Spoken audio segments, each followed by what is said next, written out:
Hi, everybody.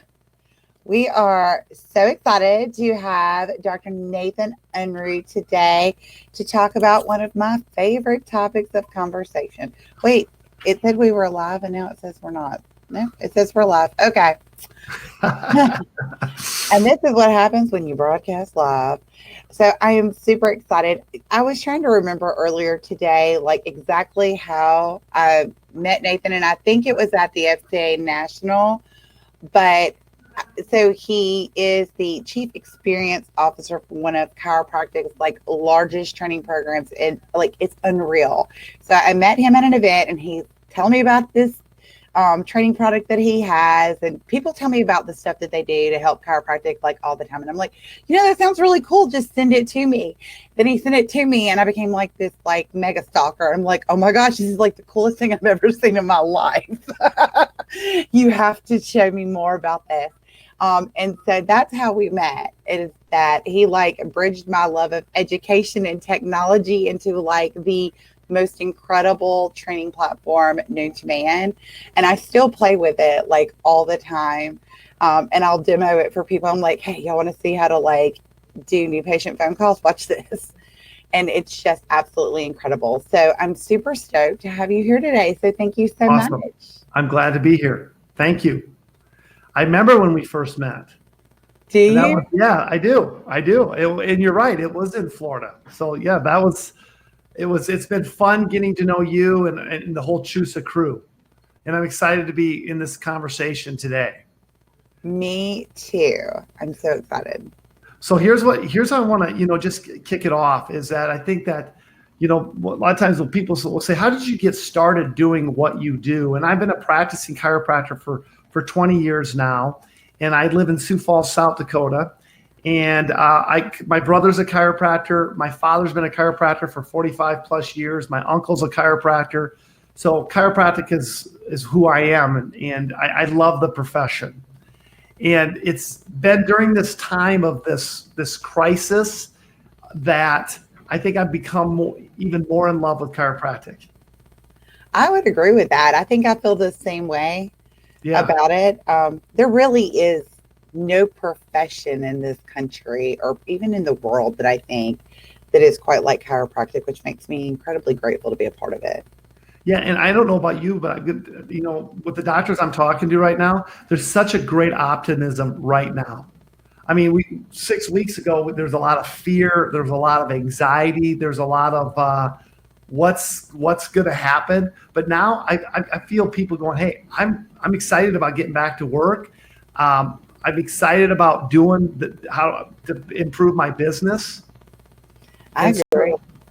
So I think that, as we dive into this conversation, I want to just start with just a quick story, and it'll kind of set the backdrop behind this whole idea, because I know we're going to talk about experiences and how to differentiate your chiropractic business or your chiropractic practice on experience and not things. And so are you catching any feedback or not? I'm not. Okay, good. Maybe I'm just here. I'm going to take these off. Maybe that's what it is. So there was a point in time, Christy, I was laying in bed one night, and this was many years ago, and I was staring at the ceiling, and I was just saying, I hate my life. And I kept saying this, I hate my life. And I was rolling around in bed, and I was going, you remember the little alarm clocks with the red numbers?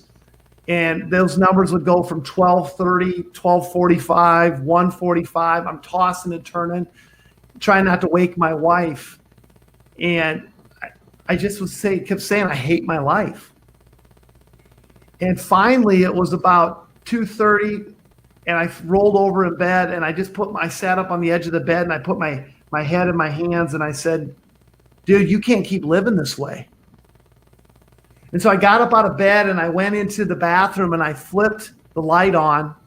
And it was at that point in time when I saw my reflection in the mirror, I looked at myself and I said, man, if you don't change something now, it's game over. And it was at that point in time, I was married, I had 2 children, I had $150,000 in school debt, I had $265,000 in business debt.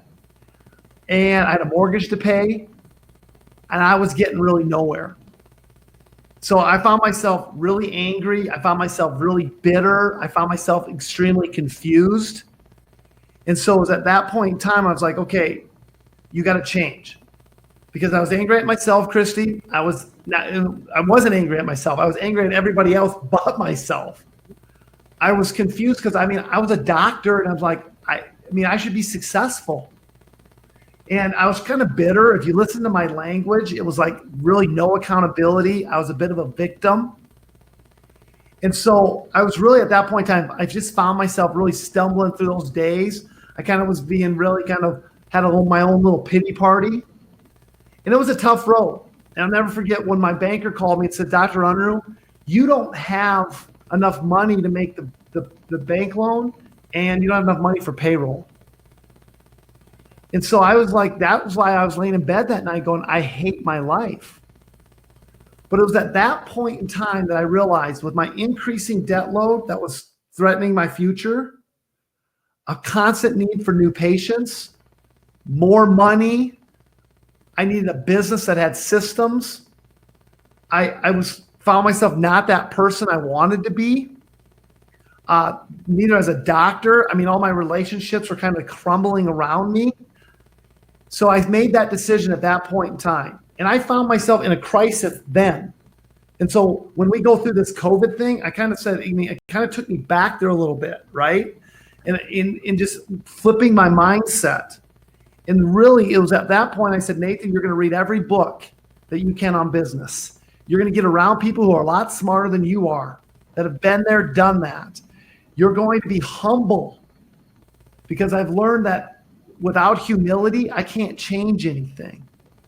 And so it was that point in time that I started to dive into what does a chiropractic business look like based around experiences and not things. And I'm here to tell you, Christy, it was then I watched myself pay off my debt, have a path for the life I wanted to live. I had a business with systems and procedures that could create transformational experiences. I have more new patients, more people coming than I knew what to do with. And really became the person I wanted to be, became the chiropractor I wanted to be, and started to strengthen those relationships. So I think in this conversation today, as we roll out of this COVID-19 and this crisis, I want to teach everyone, just in the next few minutes we have together, how to build a business on experiences and not things. And I'm guessing, Christy, you've got to hear that same story probably from a lot of chiropractors over your years. All the time. And I was just thinking that your story is so similar to like thousands that I've heard before. And I think everybody at some point in their career feels that way, especially in those first, 5 years that you're in chiropractic and you're starting out, because the reality of chiropractic practice and what you thought it was going to be like while you were in school are completely different, and it can be heartbreaking. Yes. So when you look at how to change that, I want to talk about three things. And I want three major takeaways I'm going to give you guys today. Is number one, clinical mastery. You have to become a master at what you do. So I love these. Listen to these statistics, Christy. This is from the last Gallup poll. So this is not my opinion. This is what people are saying about us. And I think this is important because we have a tendency as chiropractors to tell ourselves a story that isn't always true. True, right? Nice. So 52% of Americans have a positive view of chiropractic. 52%. 39% don't know how they feel about chiropractors. 9% don't trust chiropractors. So that's no matter what, we're never going to touch those people. But what's encouraging to me, 39% say, hey, we'll come see you guys, just tell us more. So here's what they don't know. They don't know what we do. They don't know how we do it. They don't know how much it costs. They don't know what the education is. They don't know if they have insurance coverage. They don't know that the safety of it, and they don't know that we collaborate with our medical counterparts. I would agree with that. That They and do. that how much does it cost? There's so much misconception with patients around the country that's a big hurdle to overcome. We've got to Yeah. be more transparent about that. And that's what I love, like what you guys do at ChiroHealthUSA. You're helping to create a tool to help that 39% understand no matter what they have coverage. Because here's the stats on insurance. 48% don't know they have coverage. 34% they have chiropractic coverage. 13% have no chiropractic coverage, and 5% don't have insurance at all. So that means out of those stats, 6 out of 10 have some type of coverage. So if we look at that, that's a big deal that we can start to create business systems to help educate and give people the trust that, hey, there's coverage for what we do. Here's the other thing that I think what the Gallup polls show that's amazing. More than half don't know if it's dangerous or effective. So there's a huge lack of trust and knowledge about chiropractic, and this is why people don't go. So here's what they don't trust. And again, this is the most recent Gallup poll. 25% feel pressure for more appointments. Oh, yep. 17% experience pressure for more services. 12% view diagnosis and treatment different than their expectations. 11% receive unexpected costs from treatment, and 9% are uncomfortable with treatment methods. So that's the facts. Those are the stats. So as we look at number one, our responsibility as doctors is to become clinical masters. So what does clinical mastery mean? Is, and here again, you get to talk to the most successful chiropractors around. And I think you'll find what I have found is that the most successful are relentless on what they do well, and they stick to that. They do. Yeah. And so there was a point in time in my practice, I knew 11 different techniques. Wow. And I would tell people that. And I thought for some, I had a badge of honor. Look at how wonderful I am because I know 11 different techniques. Well, not only was I confusing the patient, I was confusing my team, and I was confusing myself. And we know what a confused mind does. It says no. And therefore, I wondered why my practice wasn't growing like I wanted it to. It's because I was chasing the next shiny object. Until I had one of my mentors say, hey, Nathan, focus. 1 or 2 techniques.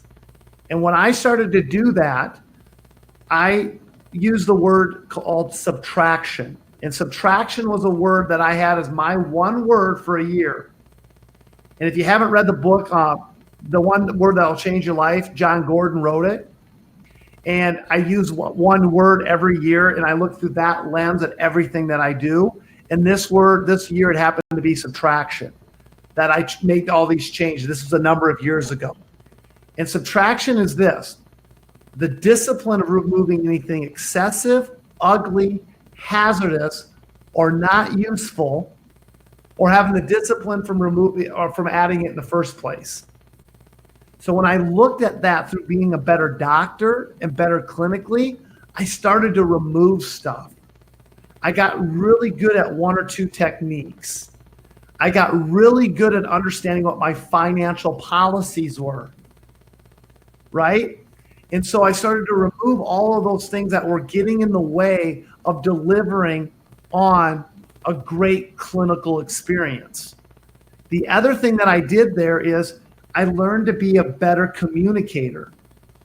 I learned how do I communicate to patients in a way that they'll understand? How do I develop analogies? And so one of the things we developed, and you spoke about our training platform, we have a whole library of analogies to help with the patient interaction. I mean, Jesus spoke in parables, and he's considered one of the best communicators ever. Right? I think we can learn a lot from that. Is that if your patients, like you heard the statistics, people don't know what we do. The diagnosis and the treatments are unclear. We have to be better at communicating what we do and delivering with mastery. Not more, but less, with a laser beam focus. So I think as you look at, there's a lot of people, Christy, and you've probably been around just as long as I have in this profession, that are telling you to add more stuff. Yes. And I would say that's not what you want to do right now. You want to become focused. And I love this analogy. Jim Collins wrote a book called Good to Great. Good, great. And in that book, he talks about the hedgehog principle. And he talks about a fox, which is just a really sexy animal, very complex, very cunning. And then you have a hedgehog, this little dopey little animal that's got all these little quills and moves real slow. But he contrasts the two animals this way. The hedgehog will get out of its den every single day, kind of mosey down the path. That's all it does every day. Now the fox will come up with some plan. It's constantly complex of trying to figure out how to kill and eat this hedgehog. Well, day in, day out, the fox comes up with this complex plan, but day in and day out, all the hedgehog does is mosey down that little path. And when the fox goes and pounces on it, it rolls up into a ball with all its quills, and that little fox scurries away to go up, have another plan. Well, I contend that that's what I did for years as a chiropractor. I was like that fox. Give me another shiny object. Give me 11 different techniques. Talking too much during a visit that people didn't care about because I made the visit about me and not about the patient. Versus understanding and learning from that hedgehog, it understood what it does best, and it stuck to that. And so why I bring up that analogy is that in the book, Collins talks about the hedgehog principle in 3 different circles. And as those circles come together, the middle of that is your hedgehog principle. So number 1 circle is, what can we do better than anybody else in the world? And that's the chiropractic adjustment. That's chiropractic care. What are we most passionate about? And that's chiropractic, right? We're better at than anybody else in the world. And then the 3rd circle is what drives our economic engine. And where those 3 circles come together, if we build a business around that as the primary, that doesn't mean you don't have everything else. Now, all of a sudden, we decrease the confusion, we improve trust with the consumer, and now we start to build the business that we want based upon a better experience. So the first component I want to leave with everybody today is clinical mastery. Whether you get anything from that component, take this away. It's about getting laser beam focused on what you do and how you communicate it. So that's enough on the clinical mastery.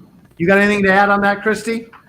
No, I love that. And I love that your word was subtraction, because I think that as human beings in general, that subtraction and the taking away of things or not adding things makes us very uncomfortable. So what was the hardest thing for you to take away? Great question. My ego. Well, I think we'd all have an issue with that as well. But you know what? Great question. And that takes me to the second point, is that really I was looking at other businesses, the Starbucks of the world, the Four Seasons of the world. And I realized people that were coming to see me were not judging me on their last chiropractic experience. It was on their last best experience. That's so true. So like you down in Mississippi, I guarantee you got a little favorite restaurant you go to. I do. You got a favorite place maybe to get your nails done? I do. So those are places you go because you get a great experience. Which is funny because all of my favorite places I've been going to for over a decade. I will occasionally try new places, but not my coffee shop, not my hair shop, not my nail shop. So listen to what you just said. That's brilliant. That's brilliant. So that's the key. And that's what the biggest thing for me was. So what I did is I read a book called The Experience Economy. And I actually ended up going through all their training. And it's two guys by the name of Jim Gilmore and Joe Pani. And all roads lead back to these guys when you talk about experience. And so companies like Harley Davidson, companies like Carnival Cruise Lines, Lego, they hire these guys to help them with their overall customer experience. And so we said, how do we bring that into chiropractic? And so that's what we did. And so what I had to remove is I had to remove my doctor mind. I had to put my business hat on, and I had to look at it from the eyes of the patient. Then when you add the Gallup poll information and you listen, like I love what they say at Disney, have your ears on, listen to your consumer for what they want. And here's what they want. They want there's 5 components to a transformational experience. So the first one is time. Yeah. And time is the currency of experiences. Now, it's not the amount of time, Christy, but it's the value customers place on that time with your business. It's the little things, the details. People expect us to be efficient. And so if we honor people's time, they will give us more of it. Absolutely. And so in order to be remarkable, we have to say, how are we honoring their time? So what I had to start to do is look at the things in every single patient interaction. How do I subtract the things that are not useful to that individual human being? And when I started to do that, I started to have people honoring their time, because the number one reason people leave chiropractic businesses, or any business for that matter, is because of perceived indifference. That means not honoring of time, not having the office clean, not having your people engaging. The littlest, tiniest of things will cause people to leave our businesses. And so we have to pay attention to the details. I use this as a story. The elephant and the mosquito. What do you think, which animal, Christy, are people more afraid of, the elephant or the mosquito? Well, in Mississippi, it's the mosquito. Well, I wish more people would, but you know what? A lot of people are scared of an elephant, and an elephant doesn't kill that many people unless you get in their habitat and you happen to somehow make them angry. But again, most, they don't kill that many people. But here's the thing, a mosquito kills 1 million people a year. That little tiny little mosquito with malaria and everything else. But why I bring that story up is think about the contrast. That's how our businesses are. It's not the elephant. It's not the big things that cause us problems. It's all the little tiny mosquitoes. How we answer the phone. Yes. Our financial policies. How many people do you talk to, Christy, that don't have a good fee schedule? Oh, about 90% of the people I talk to. How many of them don't have a training program that teaches them how to communicate those financial policies? 99% of them. So those are the mosquitoes. That's the thing, is that we have to, in order to say that the cool thing is chiropractor's number one product is our time. Doctors always say, well, Dr. Unruh, it's my chiropractic adjustment. I said, guys, it's your time. Your time is your number one product. How you spend that time, the good news is this. Number one, 2 reasons people leave chiropractic businesses: you don't honor their time and you didn't honor their money. So you better figure out how to honor their time and better honor their money. And so that's the first component of a transformational experience. Here's the second one. It's not what you do, it's how you do it. So when people look at the experience, we always talk about the what. When we go to chiropractic trade shows, we're always looking at all the rows of booths, and it's all the what. It's this object, it's this program, it's these different things. But how do we do it? How can we really develop a better experience? Not based upon the what, but the how. And so little things I teach doctors is that we use something called FORD. It's called FORD. And we use this with every patient interaction. What the F stands for is family. Are we learning about them? What are the names of your kids, your husband? O stands for occupation. What do you do for a living?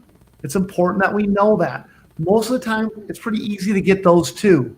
Now, the R is recreation. What do they like to do for fun? So, for instance, Christian, what do you like to do for fun? I run every morning. You run every morning, okay? I do. What's your occupation? I'm the Director of Business Relations for ChiroHealthUSA. Okay. And tell me about your family.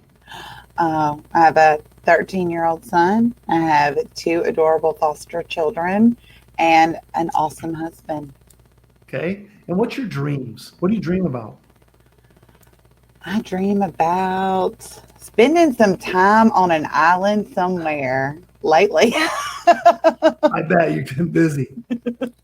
So I want to use you as the example here. Okay, How long did it take me to get that information? like less than a minute. And look at your face right now.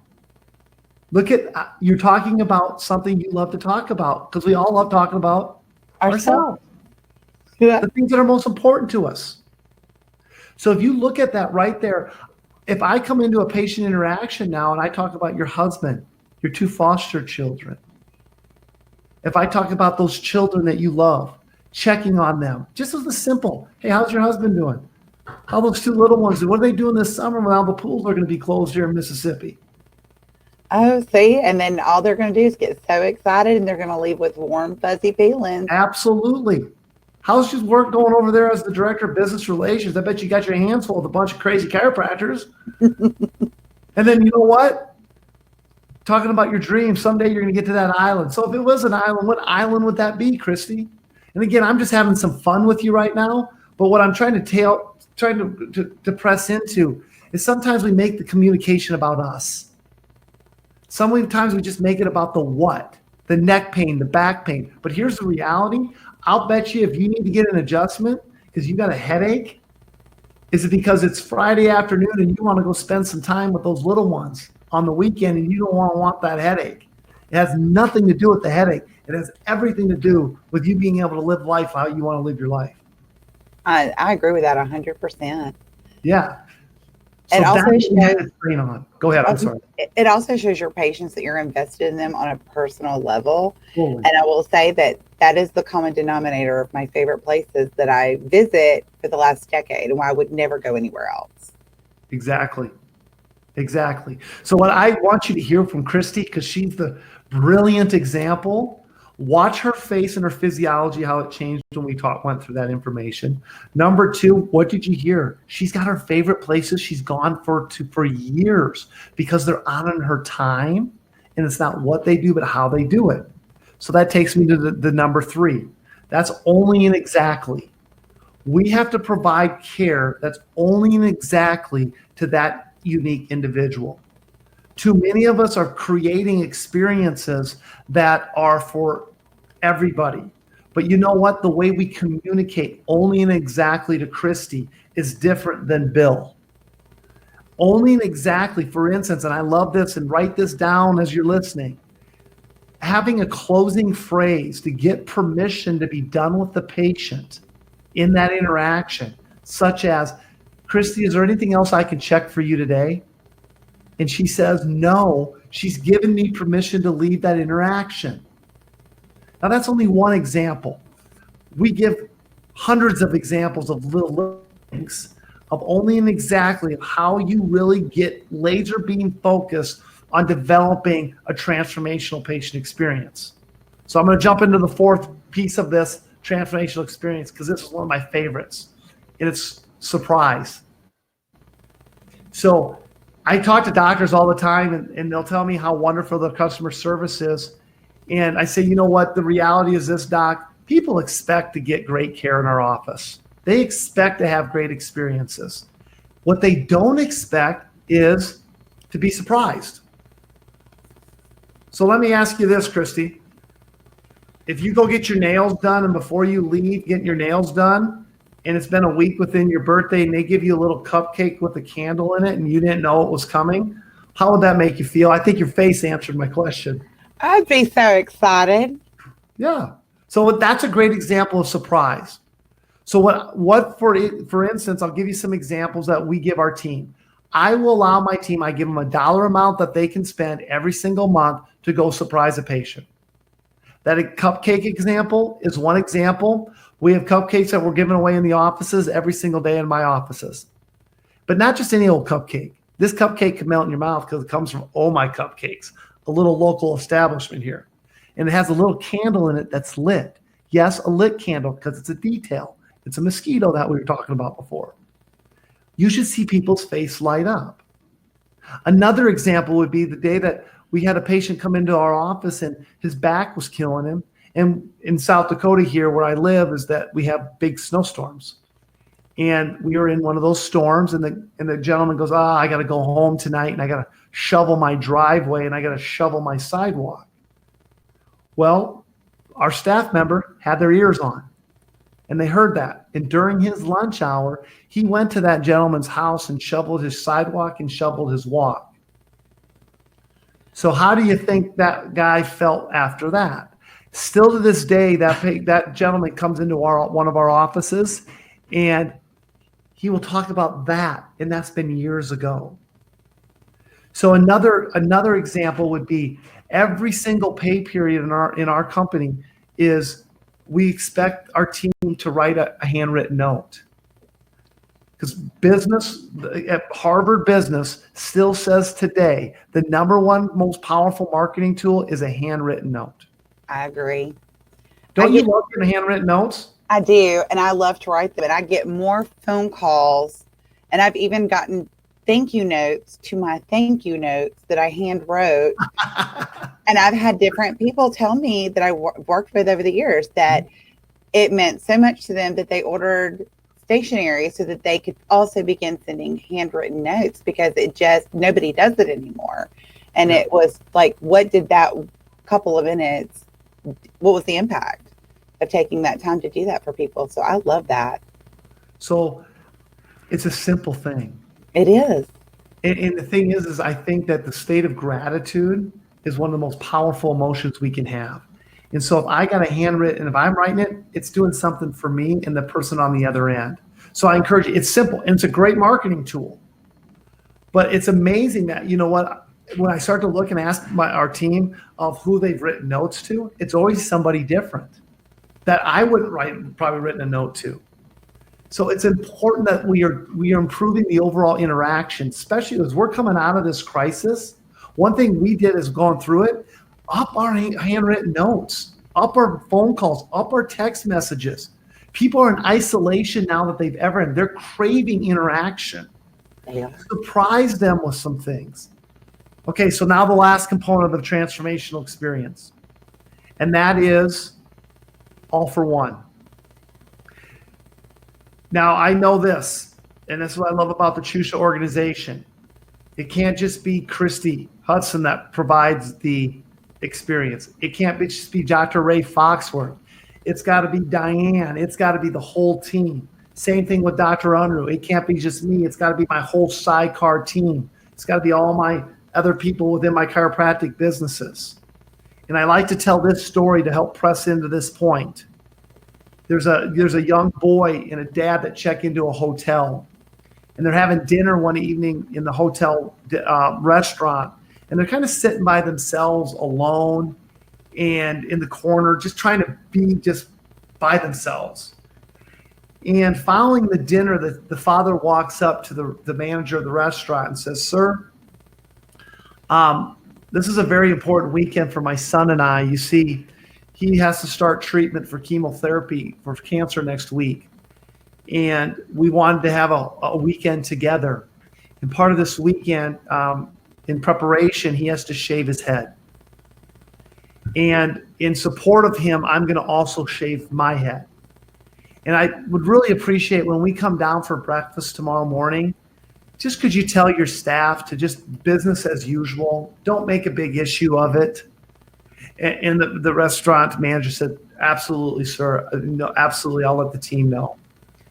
The next morning, that gentleman comes down with his son. And comes into the restaurant, and as normal, the team is going about their business, except one thing's different. Every single one of them had their head shaved. And I think it's a tremendous story of that's an all for one. What a wink to that boy and that dad saying, "Hey, we're listening. We're paying attention."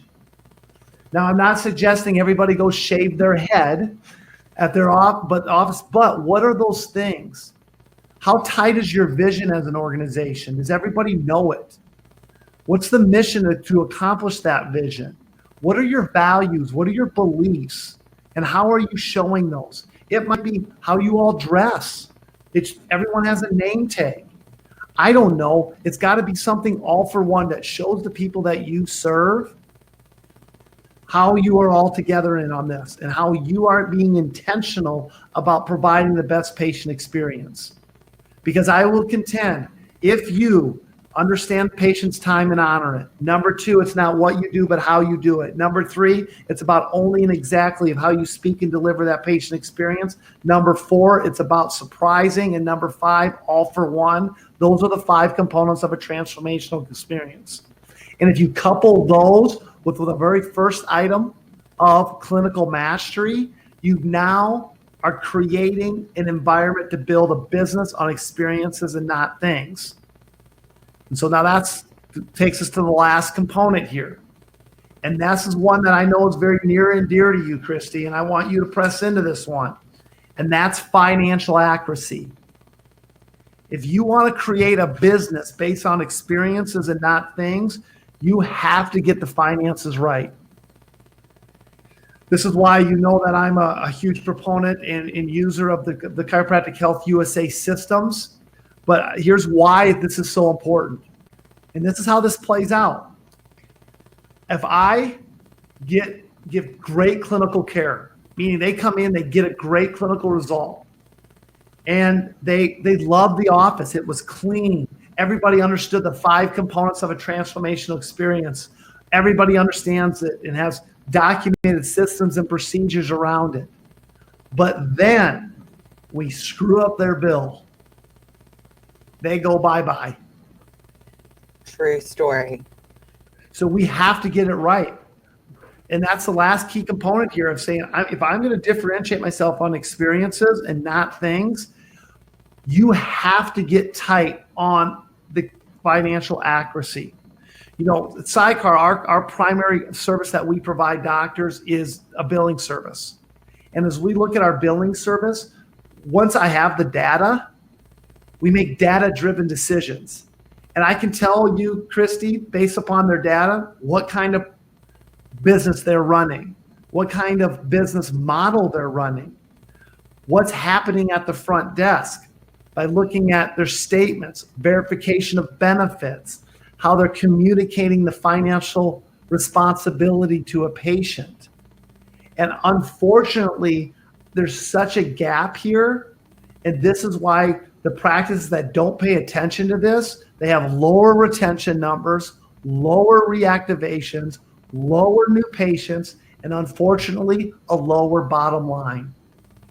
They also tend to have higher staff turnover, which can have a negative impact on that experience as well. Because now you're just basically the foundation of your business isn't solid. Agreed. So my encouragement there is, I know, like, for instance, I know you guys will work with doctors on their fee schedule. We will. And I think that's such a big deal that you guys got to press into that. If you haven't done that, do that. Then go through ChiroHealthUSA's training on making sure you understand what your financial policies look like. And there's same thing that we do when we work with our billing clients is that, okay, we've got to get this right first and foremost, because if you don't get this right, it's going to affect you. You have to build a business that's going to thrive no matter what the economic environment is. The other component is that you have to understand your key performance indicators. In the world of chiropractic for years, Christy, we've been talking about statistical stats or statistical management. That's all becomes dogma. It's all a bunch of stuff that we've got from practice management groups that don't really tell a story. So we released a document, and I'll make sure that we make this available to anybody who's interested, on what are the 10 most important key performance indicators of what you need to focus on. And once you start to look at that and you use a dashboard to measure those key performance indicators, you now can make data-driven decisions based around the patient experience. And so if you get And why I bring the key performance indicators up, so many of those lie right with underneath your nose. But just like me, I didn't know what I didn't know. I mean, I'm looking at doctors' fee schedules. I'm looking at their a mess of what their businesses are. Looking at the fact that they don't ever look at their P&L, the profit and loss statement, in conjunction with the dashboard of their key performance indicators, and they find themselves frustrated. Oh, I would agree. I think the other thing is too, even whatever data you are tracking that is important to the growth of your practice, if you're not looking at it on a weekly basis, by the time you realize there's a problem, it's been a problem. Absolutely. And it's too late to make a correction that won't put you in a financially bad position. So checking those information on a weekly basis is so important. Yeah, and I know, when I had multiple offices at the time, the reason why we started the sidecar billing component is because I just got frustrated. I was trying to figure out the centralized billing piece. But like so many of us, we end up having the person doing our billing for us. And the person, unfortunately, whether that be Billy, Sue, Sandra, Mary, Elizabeth, unfortunately, we haven't equipped them with the right resources to be successful. And the doctor's the one that ends up training them. And what do I know about some of that stuff?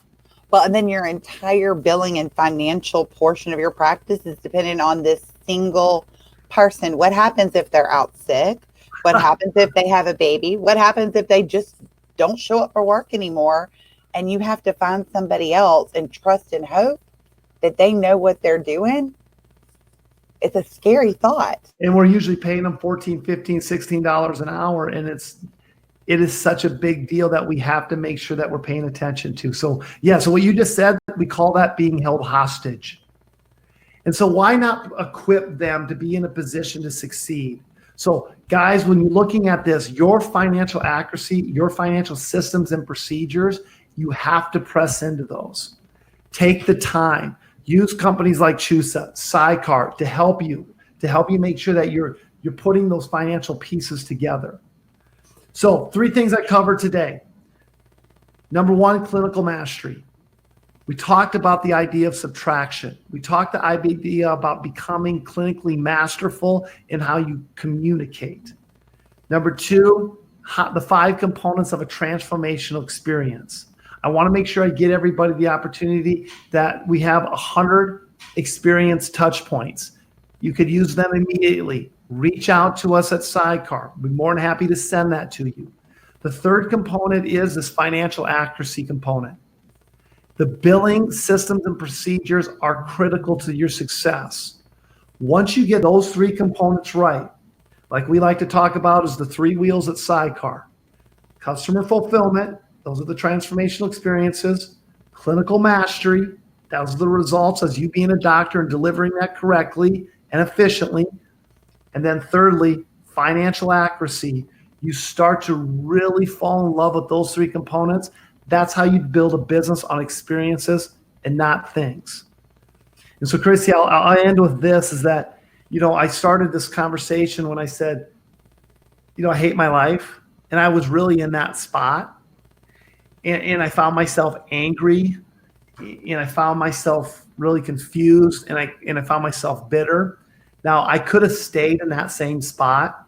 And I know some of you doctors that are listening right now will say, find yourself in that spot.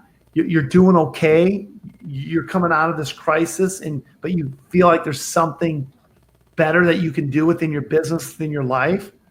And so my encouragement to you is that do something, because it's much easier to do nothing. I could have done nothing. And I would have wished at some point that I would have done something. And so choose this instead of being angry, because maybe you're angry right now because of this whole COVID thing. Maybe you're angry because you know that your business could be doing better. Maybe you're angry because your financial systems aren't as good as they could be in your office. Well, instead of being angry, get determined. Be determined to fix it. Number 2, maybe you're confused. Maybe you're confused and you don't even know your business model. Like me, I didn't know what I didn't know. Show some humility and go get some help. Reach out to us at Sidecar. Reach out to your folks at ChiroHealthUSA. I mean, they're providing all these resources in these webinars. There's a lot of good information, but it's like you can lead a horse to water, but you can't make him drink. I'm telling you to drink. So instead of being confused, what I ask you to do is seek clarity. Seek clarity, because the resources and the people around, they're around to help you develop the life that you want. And then thirdly, bitter. I told you I was bitter. Listen to your language. If you're complaining about insurance companies, you're complaining about your chiropractic school didn't do their job, you're complaining about anything, and those things, if you're not looking at yourself in the mirror, I say look at yourself in the mirror. And number one, be grateful the fact that you're a chiropractor. It's what the greatest profession that I know. Amen. And one of my great mentors, Christy, and I know you know who he is, Dr. Lou Sportelli. Lou one time said to me, he says, Nathan, as hard as you work and as much as you go along life in this wonderful thing that we call chiropractic, you've got to take time to stop and smell the roses. And he told me that, he says, Nathan, I have a rose that's delivered to my office every single Monday as the reminder to be grateful. And so when he told me that, that really impressed in me, because at that time when I was bitter, I choose gratefulness now.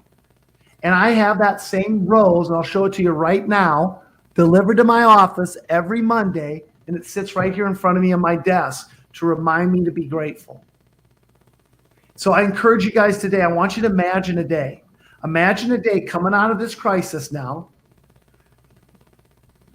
in 12 months, 36 months, wherever it may be. I want you to imagine where you have a business built on systems that create transformational experiences. I want you to imagine a day where all your debt is paid. I want you to imagine a day where you have financial systems that is tight, that creates an amazing patient experience. I want you to imagine a day you're seeing more new patients than you've ever thought you would ever see. I want you to imagine a day where your people around you, your patients, your loved ones, your colleagues are proud to call you a doctor of chiropractic. I want you to imagine that day. Christy, thanks for the time. That's what I got for you today. Thank you so much. And I really do encourage y'all to check out Sidecar. Mind blown. It is fantastic. All of the wonderful things that they do. Their training software. In every business, there is the weak link is how we train our team. And we are only as good as the people that we have on our team. So when we don't train them and have the appropriate processes in place, which I loved what you said, then we are setting them up and ourselves for failure. And like I said, mind blown, because it wasn't.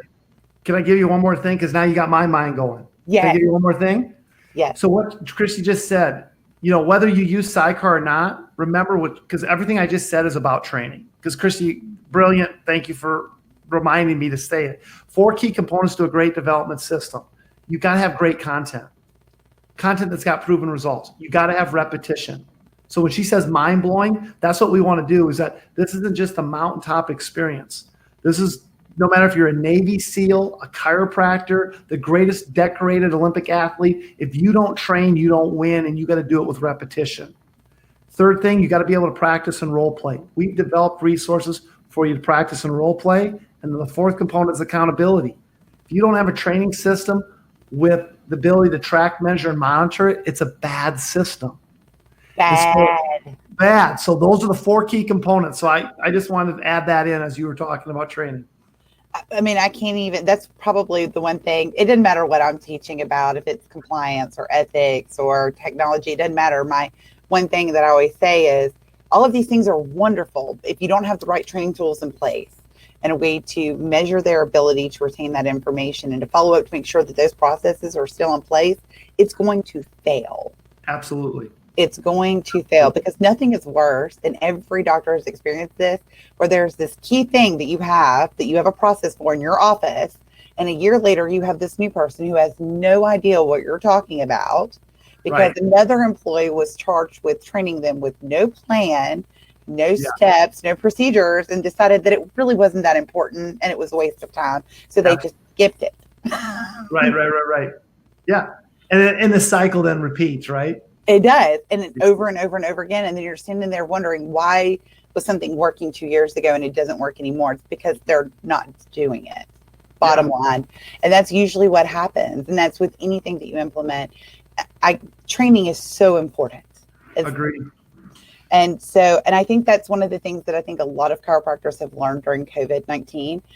Has it been inconvenient? Absolutely. But what it did was give everybody an opportunity to take a deep breath, exhale, and say, okay, where do I go from here? I mean, a lot of us didn't, or well, I say a lot, most doctors never even knew they needed an OSHA policy in their practice when I taught it last year, and still didn't think they really needed it in their practice last year. And then COVID-19 hit, and they're like, oh man, didn't she say something about that OSHA policy in my practice? Now we know it's a necessity that we can't live without. Right. And I heard somebody say a couple of weeks ago that this pandemic is a terrible thing to waste. Yeah. And because it gave us all that opportunity.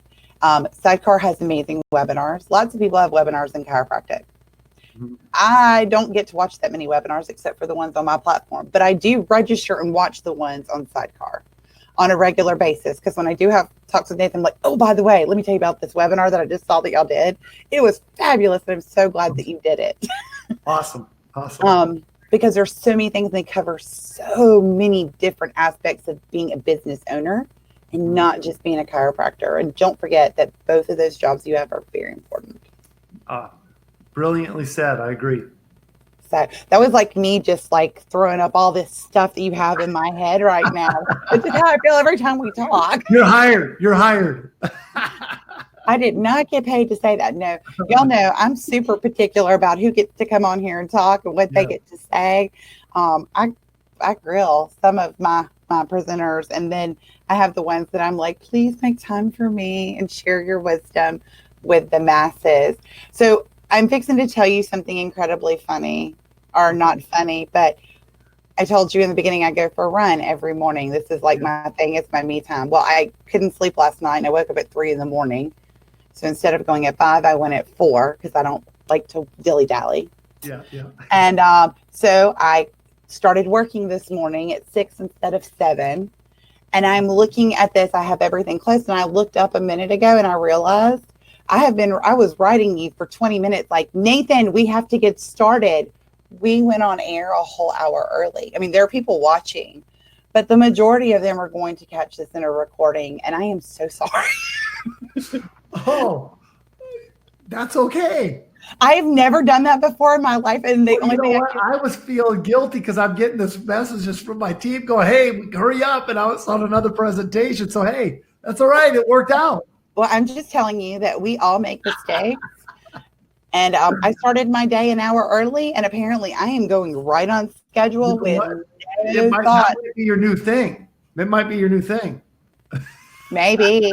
But I just got a message from somebody that said, hey, that we had some, did you start the webinar early today? ? That popped up. And I was like, no. And then I saw the time and I was like, yes, I did. So I just want you to know that your team didn't schedule you on top of one another. I just said, hey, let's do this now. I love it. Hey, it worked. So let me ask you this. Okay. Of the 3 things that I covered. Yes. In action items, what was your biggest takeaway? Because you get to talk to lots of doctors. What would, if you were sitting there and I know you've been working in the chiropractic offices for years. You get to talk to lots of chiropractors. What was your biggest takeaway? The biggest takeaway, I think there were 2 things that really stuck out to me. Actually, I can't pick one. One was clinical mastery, because I think that I agree with you. We're all drawn to bright, shiny objects. Aaron and Dr. Foxworth joke about that all the time. It's like, shiny objects, there she goes. But we go to events and you go to, you see so many different new techniques and new tools and things like that.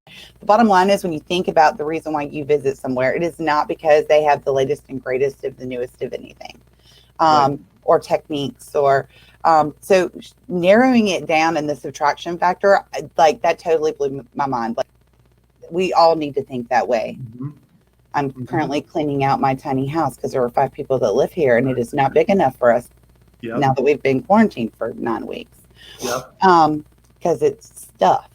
The other thing that I love that you said was that you have how you empower your team to come up with ways. And you had one of your employees who went and shoveled a sidewalk for one of your patients.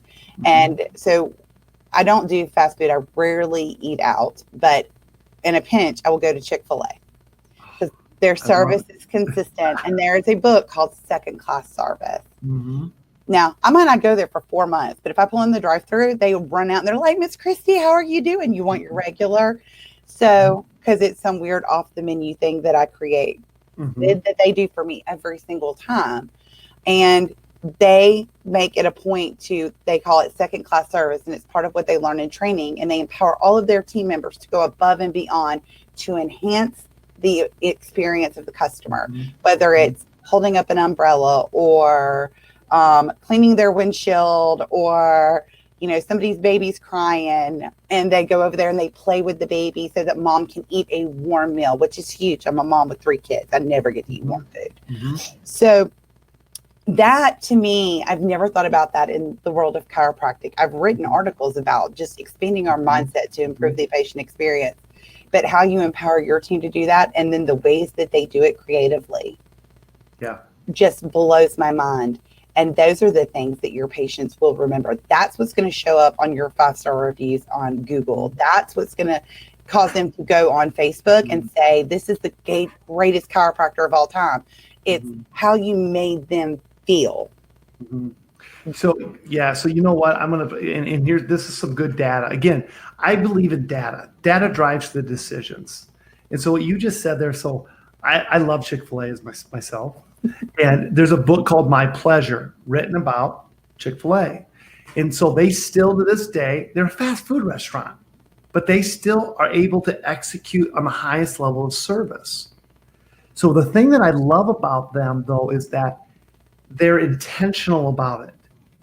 The things that we get upset with our teams, we get upset with the people that work for us, but they don't know.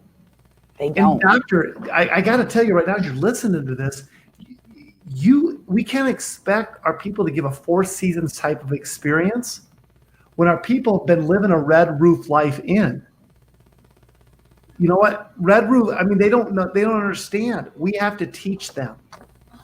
We have to teach them. Yes. Do you know, I love that, because one of my really good friends and author, Joey Coleman, talks about that all the time, about people expect this 5-star service and this experience, but what we're asking our team to do, they've never experienced themselves. So how do we expect them to execute it? Totally. And so that comes to systems and procedures. If you don't have documented systems and procedures around intentionally creating an amazing experience, we have a document called our surprise document. It walks through in detail all the things that we went through on the transformational experience. So the team knows exactly, how do you answer the phone? I can't tell you, we do secret shopping on our clients on the phones. Just a simple thing like the phone, how you answer the phone, how you go down the right algorithm to make sure that patient experience on the phone is right. It's so critical. And so we have to take the time to make sure that every component of the experience from A to Z is documented and then executed. I agree. Like I could love it 1,000 times. I agree so much with everything that you're saying. And these little things, and really, again, engage your team. You might be surprised at their level of creativity, because it's not like Nathan would have asked his employee to go and shovel a sidewalk. And in your weekly meetings, have them tell you what they did to enhance that patient experience, because they will learn from one another. They'll also get competitive and try to up one another. Right. Yep. And then the thing is then you can go, if you want to know how then you're doing, you start to measure it. So if you don't have a way to measure your patient experience, we use something called the Net Promoter Score. It's been around with the top Fortune 1000 companies. We teach it to our clients. how to incorporate that into your business to know, are you truly executing on a great patient experience? And when we listen to our people, that's how we start making the changes. Absolutely. And never be afraid to ask for feedback, because That's right. 9 times out of 10, they're not going to give it to you unless you ask for it. All of those places I love, I never gave my feedback of my love for them until they asked me for it. And then I was happy to do it. And That's if you get negative feedback, don't be afraid, because that's just an opportunity to up your game and do better. And if you take somebody who had a bad experience and you reach out to them and you are sincere and authentic in your apology and your dedication to improving their experience and learning from that, you will have a patient for life. I agree with you. I agree. I agree. Yes. So anyway, well, we're going to wrap it up for today. Okay. Awesome. Thanks for I appreciate the time. This was great. I appreciate it. So all you people who just jumped on because this is the time we start the webinar, you're going to get the link to the recording here in a minute. I realized 15 minutes ago that I started the webinar a whole hour early. I rushed Nathan out of another webinar to come do this one because I started my day at 3 a.m. and I am so sorry. But give it like 10 minutes, you'll get the recording. Just wanted to let y'all know, for all of y'all who've been following the COVID-19 webinar series that we've been doing for the last 2 months, there's some new information about how to make sure we get that PPP loan forgiveness, because we want those loans to be forgiven. And we are going to have Don Rasmussen here tomorrow and Dr. Ray Foxworth, who are going to be talking at noon Central Time. I will not start that one early. It will start on time, noon Central. We're going to have them there. So go ahead and register for that one if you have not already. Any final remarks, Nathan? I appreciate the time. So thanks so much, Christy. Thank you so much for jumping on our league. Guys, have an amazing week. Enjoy your holiday weekend. Get some rest because God knows you deserve it. And I'll see y'all either tomorrow or next week. Bye.